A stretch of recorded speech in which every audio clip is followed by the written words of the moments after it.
ঘুম শুধু বিশ্রাম নয়, এটি মহান আল্লাহ তাআলার এক অপার নিয়ামত, যার মাধ্যমে মানুষ দৈনন্দিন ক্লান্তি থেকে মুক্তি পায়।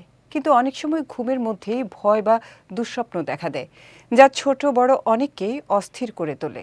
ইসলামে ঘুমের আগে ও ঘুমের সময় নিরাপত্তা ও শান্তির জন্য রয়েছে সুন্দর কিছু দোয়া ও নির্দেশনা, যা মেনে চললে পাওয়া যায় মানসিক প্রশান্তি ও আল্লাহর হেফাজত। বিস্তারিত ডেস্ক রিপোর্টে। ঘুম মহান আল্লাহ তাআলার এক অপার নিয়ামত। এর মাধ্যমে মানুষ দৈনন্দিন ক্লান্তি থেকে মুক্তি পায়। পবিত্র কুরআনে আল্লাহ বলেন, আর আমি তোমাদের নিদ্রাকে করেছি ক্লান্তি দূরকারী, রাত্রিকে করেছি আবরণ। ঘুমাতে যাওয়ার আগে একটি গুরুত্বপূর্ণ দোয়া রাসূল সাল্লাল্লাহু আলাইহি ওয়াসাল্লাম নিয়মিত পড়তেন।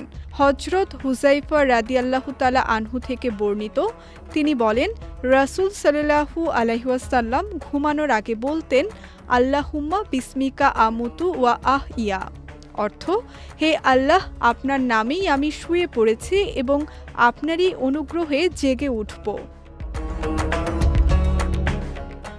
তবে অনেক সময় ঘুমের মধ্যে ভয় বা দুঃস্বপ্ন দেখা যায়। বিশেষ করে শিশুদের ক্ষেত্রে ঘুমের মধ্যে চমকে ওঠা বা কান্না করা দেখা যায়। এ বিষয়ে কিছু ইসলামিক দিক নির্দেশনা রয়েছে।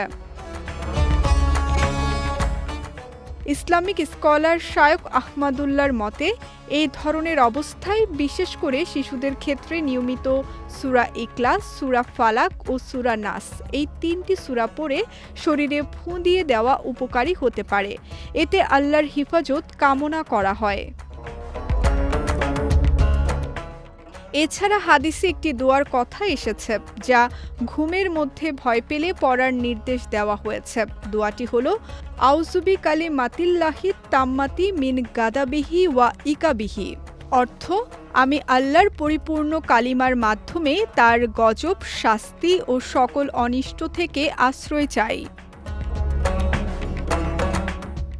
হাদিসে এসেছে, এই দোয়া পাঠ করলে আল্লাহর হেফাজত পাওয়া যায় এবং অনিষ্ট থেকে নিরাপদ থাকা যায়। ঘুম শুধু বিশ্রাম নয়, এটি একটি আমানত। তাই ঘুমের আগে দোয়া ও আল্লাহর স্মরণ আমাদের মানসিক শান্তি ও নিরাপত্তা দুটোই এনে দিতে পারে। বিজয় টিভি নিউজ ডেস্ক।